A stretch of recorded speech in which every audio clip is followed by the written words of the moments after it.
Hello दोस्तों, good morning. स्वागत है एक बार फिर से आप सभी का एमजेटी एजुकेशन में। दोस्तों आज है 10 अगस्त और आज की वीडियो में हम लोग बात करेंगे 10 अगस्त 2024 के most important daily current affair के क्वेश्चंस के बारे में।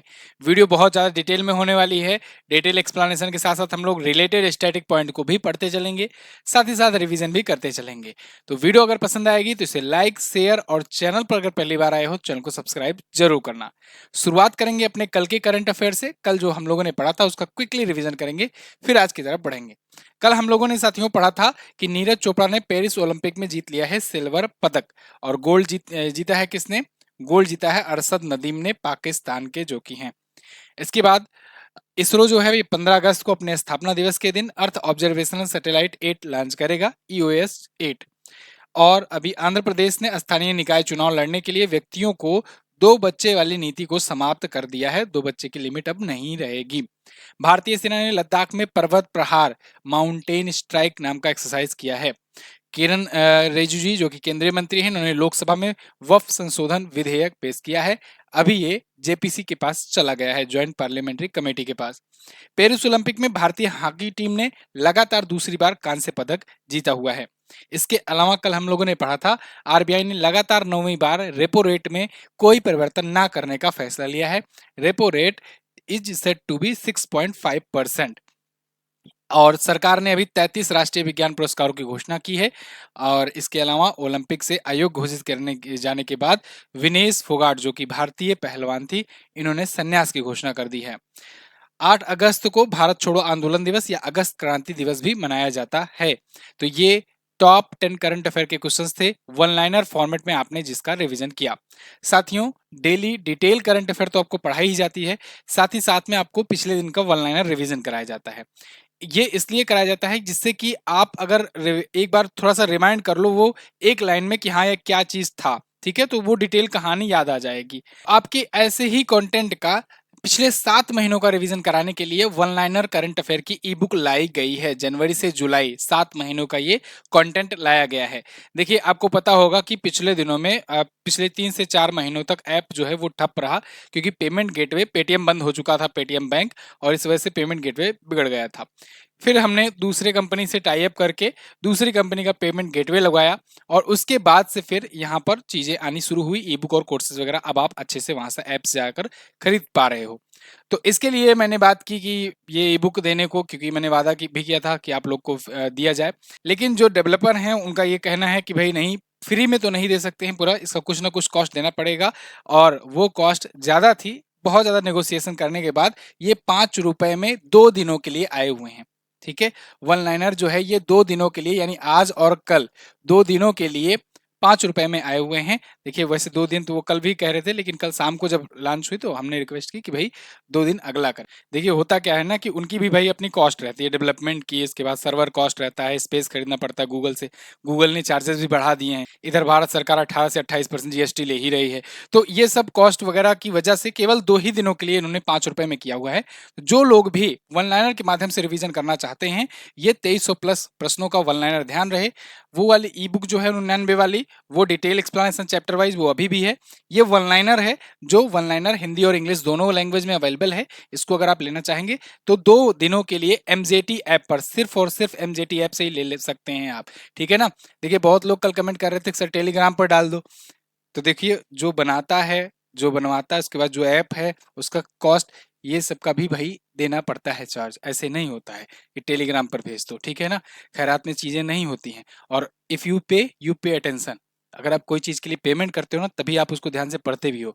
पीडीएफ और वीडियोस तो दुनिया भर की पड़ी हुई हैं यूट्यूब पर, क्यों नहीं पढ़ लेते, है ना? और जिनको 5 रुपए ये महंगा लग रहा हो, वो 2 दिन बाद 50 रुपए में यही ई बुक खरीद लेंगे। ठीक है, चलिए, अंतर्राष्ट्रीय आदिवासी दिवस कब मनाया गया? तो पहला क्वेश्चन आज का यही है। अंतर्राष्ट्रीय आदिवासी दिवस दोस्तों 9 अगस्त को मनाया जाता है। ये आदिवासी कम्युनिटी को डेडिकेट करता है, और उनको संरक्षण देने के लिए, या उनका जो योगदान है, आदिवासी लोग, आपको पता नहीं होगा शायद, ये पर्यावरण के लिए ये बहुत ज्यादा मतलब डेडिकेटेड होते हैं। पर्यावरण की पूजा भी करते हैं बहुत सारे आदिवासी जो होते हैं, बहुत सारे ट्राइबल्स जो होते हैं। दुनिया भर में हजारों, क्या लाखों भी होगी तो कम नहीं होगा, हजारों से ज्यादा मतलब प्रजातियां रहती हैं, आदिवासी प्रजातियां। ठीक है, भारत में भी सैकड़ों आदिवासी प्रजातियां रहती हैं। तो दुनिया भर में आदिवासी कम्युनिटी को डेडिकेट किया गया है ये दिवस 9 अगस्त को। इसकी शुरुआत 9 अगस्त 1995 से हुई। 23 दिसंबर 1994 को संयुक्त महासभा में इसके लिए प्रस्तुत किया गया था, मतलब वहां पास कर दिया गया था। जैसे कि मैं आपको हमेशा बताता हूं, सितंबर से लेकर के दिसंबर के बीच में संयुक्त राष्ट्र महासभा की बैठक होती है, उसमें ही दिवस डिसाइड किए जाते हैं, और जब वो दिवस डिसाइड कर दिया जाता है तो अगली साल से मनाया जाना शुरू होता है। तो अगर आपसे पूछा जाए कि बताइए संयुक्त राष्ट्र महासभा ने घोषणा कब की, तो घोषणा आप हमेशा एक साल पहले वाला बताना। और अगर आपसे पूछा जाए कि इस दिवस की शुरुआत कब हुई या पहली बार कब मनाया गया, तब आप अगले साल को बताना। ऑप्शन में ध्यान रही ये बात, कई बार मैं बता भी चुका हूं। फिलहाल इस बार की थीम है स्वैच्छिक अलगाव और प्रारंभिक संपर्क में आदिवासी लोगों के अधिकारों की रक्षा करना। अब एक और जरूरी क्वेश्चन यहां से बन सकता है। आपसे क्वेश्चन पूछा जाएगा कि बताइए कि आदिवासी आबादी पर पहली राष्ट्रीय कार्य समूह की बैठक कहां हुई थी। चलो कमेंट करके बताओ। देखो यहीं से क्वेश्चन बनेगा इस लाइन से। तो इसकी पहली बैठक 1982 में जिनेवा में हुई थी। ठीक है, मोस्ट इंपॉर्टेंट लाइन है। आजकल क्वेश्चन ये कम पूछा जा रहा है, ये ज्यादा पूछा जा रहा है। ठीक है ना। चलिए, कंपटीशन टफ होता जा रहा है भाई, सबको पढ़ना है, सब पढ़ करके आ रहे हैं। नॉर्मल क्वेश्चन पूछेगा तो सब कर लेंगे, जब सब कर लेंगे वो क्वेश्चन, तो वो क्वेश्चन देने का फायदा क्या होगा, उसमें कट ऑफ कैसे बनाएंगे। अगला क्वेश्चन, कौन सा राज्य है जिसने स्कूलों में गुड मॉर्निंग की जगह जय हिंद कहकर अभिवादन करने की घोषणा की है। तो देखिए, अभी अक्टूबर में फिर से वही बात, चुनाव है हरियाणा में, तो तरह तरह की चीजें आ रही हैं वोट बैंक साधने के लिए। यहाँ पर इन्होंने क्या कहा हरियाणा में कि अब से बच्चे जाएंगे स्कूल में, या स्कूल में जब उनकी क्लास में क्लास टीचर आएंगे, तब वो गुड मॉर्निंग सर नहीं बोलेंगे, वो बोलेंगे जय हिंद सर, जय हिंद सर। ये कहाँ होगा, हरियाणा में। ठीक है ना। तो ये अच्छी बात है, चलिए जय हिंद बोला जा रहा है, ठीक है। जय हिंद जो है ये बोलने की घोषणा की गई, तो पहला राज्य बन गया है हरियाणा स्कूलों में गुड मॉर्निंग की जगह जय हिंद करने को। तो 15 अगस्त से इस बार ये शुरू कर दिया जाएगा, फिर कंटिन्यू रहेगा। जय हिंद का नारा आपको पता होना चाहिए दोस्तों, नेताजी सुभाष चंद्र बोस जी ने दिया था। इन्होंने ये भी नारा दिया था कि तुम मुझे खून दो मैं तुम्हें आजादी दूंगा। ठीक है ना। तो नेताजी सुभाष चंद्र बोस जी ने ये नारा दिया था। इन्होंने ही महात्मा गांधी को राष्ट्रपिता कहकर पहली बार संबोधित किया था। राष्ट्रपिता कहकर पहली बार महात्मा गांधी जी को इन्होंने संबोधित किया था। महात्मा गांधी जी को महात्मा कहा था रविन्द्रनाथ टैगोर जी ने, और रविन्द्रनाथ टैगोर जी को गुरुवर की उपाधि दी थी महात्मा गांधी जी ने। ठीक है, चलिए अगला। लंबी कहानी है, स्टेप बाय स्टेप जुड़ता जाता है ना। जब जलियांवाला बाग हत्याकांड और रोलेट एक्ट आया था, फिर दोनों ने अपनी अपनी उपाधियां त्याग दी थी जो अंग्रेजों ने दी थी। ठीक है, रविन्द्रनाथ टैगोर जी को नाइटहुड की उपाधि मिली थी, जिसके बाद सर रविन्द्रनाथ टैगोर जुड़ रहा था, और महात्मा गांधी जी को मिला था कैसर ए हिंद की उपाधि। तो इन दोनों ने उनकी उपाधियां त्याग दी और एक दूसरे को उपाधि दे दी। ठीक है ना, तो ये बात ध्यान रखना। चलिए, तो फिलहाल हरियाणा की बात करते हैं। हरियाणा यहाँ पर है, चंडीगढ़ राजधानी है, और अभी मुख्यमंत्री हैं नायब सिंह सैनी जी। और बसई वेटलैंड, बड़खल झील, सूरजकुंड, ब्रह्म सरोवर, दमदमा झील, सोहना झील, ये प्रमुख झीलें हैं यहाँ की। 22 जिले हैं, विधानसभा में 90 सीट, लोकसभा में 10 और राज्यसभा में 5 सीट है यहाँ पर। बंडारू दत्तात्रेय जी यहाँ के करंट टाइम पर गवर्नर हैं। आगे, हाल ही में जारी हुरून इंडिया की रिपोर्ट के अनुसार भारत की सबसे प्रभावशाली महिला नेता कौन चुनी गई। तो हुरून इंडिया ने एक लिस्ट जारी की है, इसमें भारत की सबसे प्रभावशाली विमेन लीडर के बारे में इन्होंने घोषणा की है। इन्होंने बताया है कि इसमें टॉप पर है रोशनी नादर मल्होत्रा।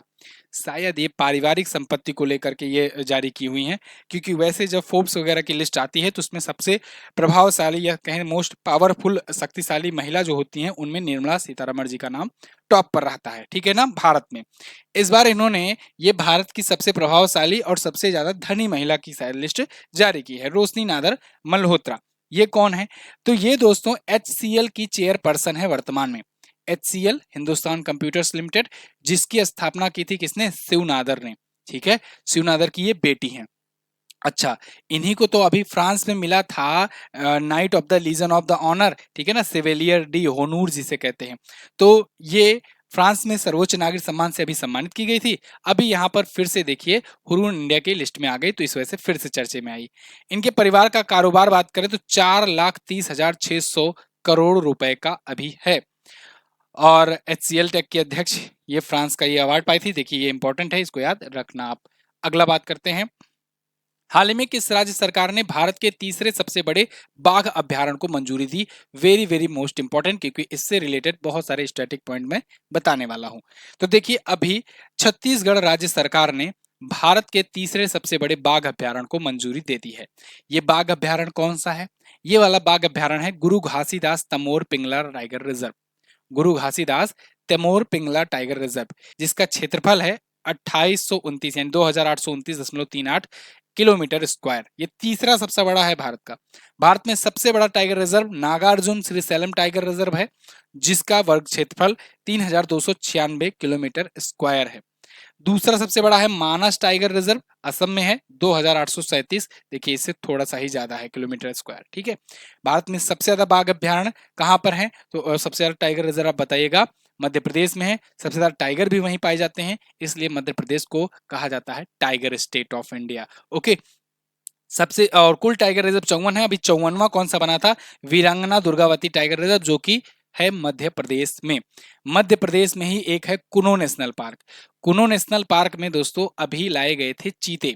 शुरुआत में नमीबिया से लाए गए, फिर उसके बाद दक्षिण अफ्रीका से अब आ रहे हैं। उनसे आगे के 8 से 10 सालों में 100 और चीते मंगाए जाने की डील हुई है। ठीक है, तो नमीबिया और साउथ अफ्रीका से आ रहे हैं। कहाँ रखे जा रहे हैं? कुनो नेशनल पार्क में। ठीक है, ये बात ध्यान रखना, मध्य प्रदेश में वो भी है। चलिए, तो ये जो है गुरु घासीदास तिमोर पिंगला टाइगर रिजर्व, ये दो टाइगर रिजर्व, दो देखिए राष्ट्रीय उद्यान से मिलकर के बनेगा, मतलब उसमें से क्षेत्र को काट करके एक टाइगर रिजर्व गुरु घासीदास से और एक तिमोर पिंगला अभ्यारण्य के क्षेत्रों से, तो ये मिला करके दो से बनेगा। छत्तीसगढ़ की बात कर लेते हैं। छत्तीसगढ़ देखिए मध्य प्रदेश से कब अलग हुआ था? जब ये 26वां स्टेट बना था। 1 नवंबर को सन 2000 को 26वां स्टेट बना था। 27वां बना था उत्तराखंड, 28वां झारखंड। ठीक है, और नया रायपुर इसकी राजधानी है। विष्णुदेव साय जी बीजेपी पार्टी से यहाँ के सीएम है। विष्णु मोहन और भजन, ठीक है, विष्णु मोहन और भजन। अभी जब 5 राज्यों का चुनाव हुआ था तो 3 राज्यों में बीजेपी की सरकार बनी थी, तो विष्णु मोहन मिलकर भजन कर रहे हैं। ये 3 ट्रिक मैंने आपको बताया था। तो विष्णुदेव साय बीजेपी से यहाँ के सीएम है। गवर्नर कौन है? रोमन डेका। ठीक है, रोमन डेका यहाँ के गवर्नर है। अभी 9 राज्यों के नए राज्यपाल बने हैं, इसको ध्यान रखना, याद कर लेना, वहां से क्वेश्चन बनेगा।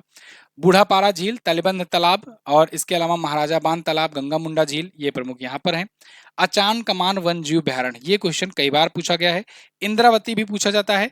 इंद्रावती नेशनल पार्क दोस्तों छत्तीसगढ़ और मध्य प्रदेश के बॉर्डर्स पर है, तो इसको ध्यान रखना। इंद्रावती नेशनल पार्क, गुरु घासीदास नेशनल पार्क भी है। आगे, भारतीय रेलवे द्वारा शुरू की गई टक्कर रोधी प्रणाली कवच 4.0 के तहत कितने इंजनों में इसे लगाए जाने की योजना बनाई गई? तो दोस्तों भारतीय रेलवे ने टक्कर रोधी जो अपनी स्वदेशी प्रणाली बनाई थी कवच, उसका अगला संस्करण या कहें अपग्रेडेड वर्जन कवच 4.0 लॉन्च कर दिया है। कवच 4.0 और ज्यादा एडवांस टेक्नोलॉजी से लैस होगा। कवच पर मैंने आपको एक वीडियो भी दी थी 2022 में, जब उड़ीसा में ट्रेन हादसा हुआ था ना, लगभग 200 लोगों की मृत्यु हुई थी। उस टाइम मैंने आपको वीडियो दी थी, कवच के बारे में एक्सप्लेन किया था कि कवच सिस्टम होता तो वो हादसा ना होता। आए दिन बहुत सारे रेलवे हादसे आजकल देखने को मिल रहे हैं, और कवच सिस्टम पूरी तरीके से ना इंस्टॉल हो पाने के कारण ये हादसे हो रहे हैं। क्योंकि अगर कवच सिस्टम इंस्टॉल हो जाता है तो उससे काफी हद तक ट्रेन टक्कर बच जाती है। क्योंकि इसमें क्या होता है, इसमें सैटेलाइट सिस्टम से दोस्तों दो ट्रेनों के बीच में आपस में टकराव से रोकता है। ये पास आकर अपने आप ऑटोमेटिकली ही रोक देता है ट्रेनों को, तो ट्रेनें टकराएंगे नहीं। जब ट्रेनें टकराएंगे नहीं, अब कोई जरूरी नहीं है सामने सामने ट्रेन आए, कई बार तो मामले ये होते हैं कि आगे ट्रेन जा रही है, पीछे से आके वो टक्कर मार दी। ठीक है, तो ये भी नहीं हो पाएगा, आगे पीछे दोनों लगता है। तो ये टक्कर रोधी प्रणाली अब तक था, कवच का ही अपग्रेडेड संस्करण लगाया जा रहा था। कवच 4.0 जो आया है ये और ज्यादा एडवांस है, जो हर प्रकार की परिस्थितियों में, जंगल हो, पानी हो, ब्रिज हो, या कहीं पर भी पहाड़ी इलाका हो, सब पर ये बेहतरीन ढंग से काम कर रहा है। इसलिए अब इसको अपग्रेड किया जाएगा। कितने इंजनों में अपग्रेड किया जाएगा? तो देखिए वर्तमान में भारत सरकार ने बताया है, रेल मंत्री ने, कि टोटल भारत में 20,000 रेल इंजन काम कर रहे हैं। तो इन सभी 20,000 इंजनों में यह अपग्रेड किया जाएगा। लेकिन एक साथ इतना आसान भी नहीं है, इसमें पटरियों में भी सिस्टम लगाने पड़ते हैं, ट्रेनों के इंजनों में भी सिस्टम लगाने पड़ते हैं। तो इसलिए ये 4.0 जो कवच काम करेगा, ये अगले 4 सालों तक काम करेगा। 5,000 कवच सिस्टम प्रत्येक वर्ष लगाए जाने के अनुमान है। ये रेल मंत्री जी ने अभी बयान दिया है संसद में, क्योंकि आए दिन ट्रेन हादसे हो रहे हैं, तो इसको लेकर के संसद में सवाल उठे थे, तो इन्होंने इसके बारे में घोषणा की है। आई होप आपको ये कवच सिस्टम समझ में आ गया होगा। स्क्रीनशॉट ले लो, कायदे से आराम से इत्मीनान से पढ़ लेना इसको। ठीक है, आगे बढ़ते हैं। अर्जुन बैच, आपको आरआरबी एनटीपीसी में अगर जाना है, नॉन टेक्निकल पॉपुलर कैटेगरी में अगर जाना है, तब आप अर्जुन बैच ज्वाइन कीजिए। आरआरबी एनटीपीसी भी बहुत बेहतरीन पोस्ट होती है, बहुत सारी पोस्ट इसमें स्टेशन मास्टर तक की पोस्ट होती हैं। तो अगर इसको आपको ज्वाइन करना है, इसमें सिलेक्शन लेना है ना, तो इस बार अर्जुन बैच ले करके देखो, जबरदस्त बैच है। और आज से यानी 10 अगस्त से क्लासेस की शुरू हो रही हैं। आज ही आपको डेमो क्लासेस भी मिल जाएंगी और पहली क्लास भी मिल जाएगी। इसके बाद 3 क्लासेस पर डे आपकी चलेंगी। तो इस बैच में आप ज्वाइन होना है तो आज लास्ट डेट है ज्वाइनिंग का, मतलब डिस्काउंट रेट पर ज्वाइनिंग का, तो उसको आप फायदा उठाइए। उसके बाद तो आपका कोर्स 799 के ऊपर हो जाएगा। ठीक है, तो अभी आज के लिए आखिरी मौका है 349 में ज्वाइन करने का। लिंक डिस्क्रिप्शन में दिया गया है, एमजेटी ऐप पर जाकर आप ज्वाइन कर सकते हो। अगला क्वेश्चन, किस आईआईटी संस्थान ने वास्तविक समय में लोकेशन ट्रैकिंग के साथ ई जूते बनाए? तो दोस्तों अभी आईआईटी इंदौर ने एक ऐसे जूते बनाए हैं जो वास्तविक समय में यानी रियल टाइम में लोकेशन ट्रैक करेगा। ठीक है, जैसे आप वो पिक्चरों में देखते नहीं हो कि वो कोई हीरो रहता है, वो किसी अपराधी के चिपका देता है ट्रैकर, लोकेशन ट्रैकर, तो वो ट्रैक करता रहता है कहाँ पर जा रहा है, वो रियल टाइम ट्रैकिंग होती है। यही रियल टाइम ट्रैकिंग जो है ये जूते में लगाए जाएंगे और ये जूता होगा ई जूता। अब इससे फायदे क्या क्या होंगे देखो। सबसे पहला फायदा सेना को लेकर के, ठीक है, कोई भी जो सैन्यकर्मी है वो इधर उधर जाएगा, गतिविधि पता लग जाएगी। दूसरा ये अपराधियों को भी लगाया जा सकता है। या फिर तीसरा ये कि जो अल्जाइमर से पीड़ित है, सबसे ज्यादा बेहतरीन यूज तो वही लगा मुझे, जो अल्जाइमर से पीड़ित जो व्यक्ति हैं, जो बूढ़े बुजुर्ग होते हैं घरों में, वो कभी कभी क्या होता है भूल भटक करके कहीं भी निकल जाते हैं। अल्जाइमर रोग आप जानते हो ना, भूलने की बीमारी होती है दिमाग संबंधी। तो अल्जाइमर रोग वाले अगर बुजुर्गों को ये जूता पहना दिया गया तो वो कहाँ जा रहे हैं, कहाँ पर पहुंचे हैं, उनको ट्रैक आसानी से किया जा सकेगा। तो ये सब कारणों से ये आईआईटी इंदौर ने तैयार किया है। अब देखना होगा इसका कैसे कहाँ इस्तेमाल किया जाता है। फिलहाल डीआरडीओ की मदद से इसे तैयार किया गया है और इसमें ट्राइबो इलेक्ट्रिक नैनो जनरेटर टीईएनजी है।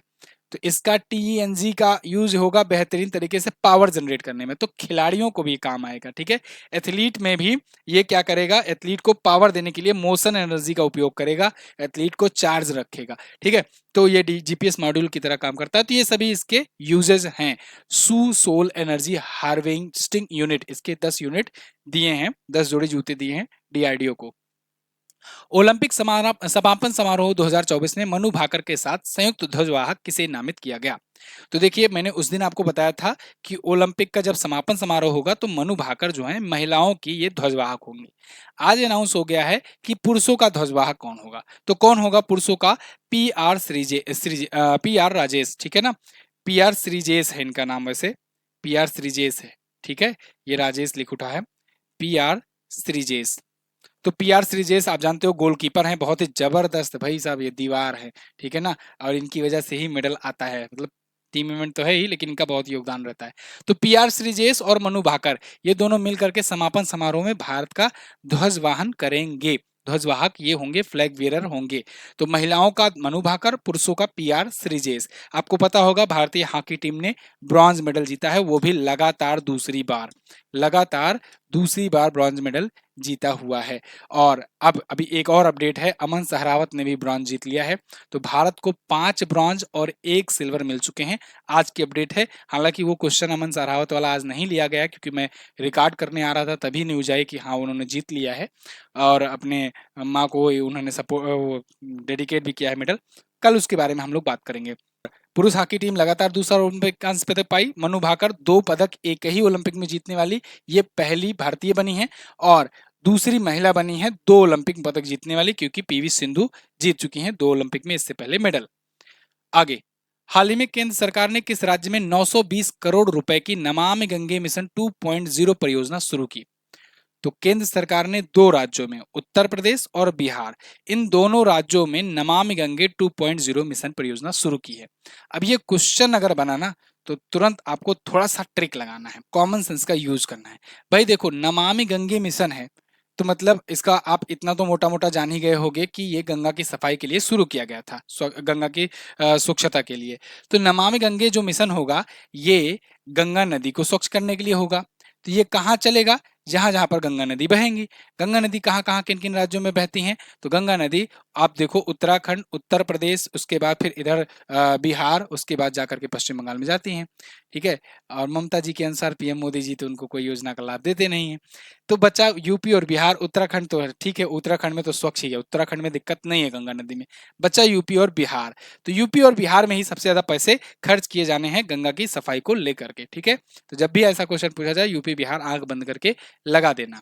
920 करोड़ रुपए इसके दूसरे मतलब कि अपग्रेडेड संस्करण में, गंगा नमामि गंगे मिशन 2.0 में खर्च किए जाने की बात कही है इन्होंने। इसके तहत ये कह रहे हैं कि सीवेज उपचार क्षमता में 145 मेगालीटर प्रतिदिन की वृद्धि की जाएगी। सीवेज उपचार मतलब जो सीवेज निकलते हैं रोडों के, सड़कों के, शहरों के जो पानी निकलते हैं गंदे, उनका उपचार कहाँ किया जाए, वो गंगा नदी में जाकर ना गिरे।